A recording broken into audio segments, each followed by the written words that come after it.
పశ్చిమ గోదావరి జిల్లా భీమవరంలో విద్యార్థి ప్రజా సంఘాల ఆధ్వర్యంలో నిరసన ర్యాలీ నిర్వహించారు.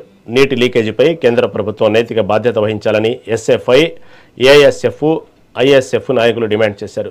కేంద్ర విద్యాశాఖ మంత్రి ధర్మేంద్ర ప్రధాన్ తక్షణమే రాజీనామా చేయాలని డిమాండ్ చేశారు. చలో పార్లమెంటు నిరసనలో లాఠీ చార్జ్ వల్ల గాయపడి మరణించిన విద్యార్థి కుటుంబానికి న్యాయం చేయాలని కోరారు.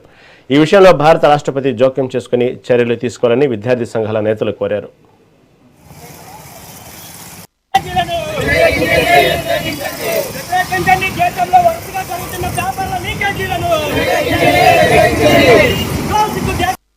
ఈరోజు ఆల్ ఇండియా వైడ్ గా బంద్లో భాగంగా ఎస్ఎఫ్ఐ, ఏఐఎస్ఎఫ్ అలాగే ఐసా వంటి సంఘాలతో ఈరోజు బంద్ నిర్వహించుకుంటా ఉన్నాం. ముఖ్య ఉద్దేశం ఈరోజు లక్షలాది మంది విద్యార్థులు నీట్ పరీక్షలు రాస్తూ ఉంటే ఎప్పుడు కూడా లీకేజ్ జరుగుతూ ఉన్నాయి.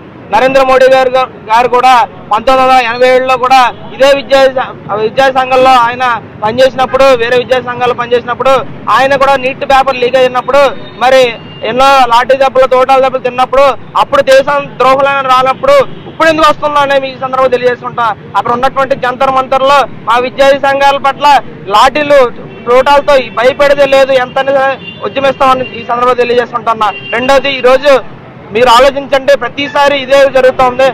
లక్షల మంది విద్యార్థులు ఈరోజు మేము చదువుకుని ఎంతో మరి ఫీజులు కడతా ఎంతో స్టడీ ఒక రూమ్కే పరిమితం అన్నటువంటి వాళ్ళు ఈరోజు ఆత్మహత్యలు చేసుకుంటూ ఉన్నారు. దీనిని ప్రభుత్వం ఆలోచించి ఒక నిర్దేశంగా ఆలోచించి ఒక డిమాండ్ తీసుకురావాలని ఏఐఎస్ఎఫ్ గా తెలియజేసుకుంటాం. ఈరోజు ఆల్ ఇండియా వైడ్ గా బంద్లో భాగంగా ఎస్ఎఫ్ఐ, ఏఐఎస్ఎఫ్ దేశంలో ఉన్న బీజేపీ ప్రభుత్వం విద్యార్థుల ప్రాణాలతో చెలగాటమాడుతూనే విద్యార్థులు తల్లిదండ్రుల ప్రాణాలతో కూడా చెలగాటలాడుతున్నాయి.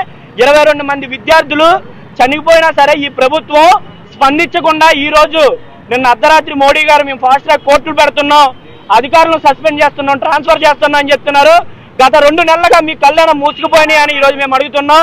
ఢిల్లీ జంతర్ మంతర్లో అనేక పోరాటాలు, అనేక దీక్షలు జరిగిన తర్వాత నిన్న జేపీ నడ్డా గారు సోనం వాంగ్చుక్ గారిని కలిసి మీరు ఆమరణ నిరాహార దీక్ష విరమించండి, మేము ప్రభుత్వంగా మాట్లాడుకొని చెప్తామంటున్నారు. ఈ రోజు వరకు చనిపోయిన 22 మంది కుటుంబాలను ఎందుకు మీరు కలవలేకపోతున్నారు? మీ ప్రభుత్వం చేతకంతనం కారణంగానే ఈరోజు ఆ విద్యార్థులు చనిపోయారు. అలాగే మొన్న 20వ తారీఖున జరిగిన చలో పార్లమెంట్ సందర్భంగా అక్కడ ఒక విద్యార్థి పైన పోలీసులు భౌతికంగా దాడులు చేయడం, లాఠీ చార్జీలు చేయడం వల్ల ఒక విద్యార్థిని నిన్నటి వరకు వెంటిలేటర్ పై చికిత్స పొందుతూ ఈరోజు ఉదయం నిన్న మధ్యాహ్నం సమయంలో ఆవిడ చనిపోయింది. దేశంలో ఉన్న బీజేపీ ప్రభుత్వం విద్యార్థుల ప్రాణాలతో చెలగాటమాడుతూనే విద్యార్థులు తల్లిదండ్రుల ప్రాణాలతో కూడా చెలగాటలాడుతున్నాయి. 22 మంది విద్యార్థులు చనిపోయినా సరే ఈ ప్రభుత్వం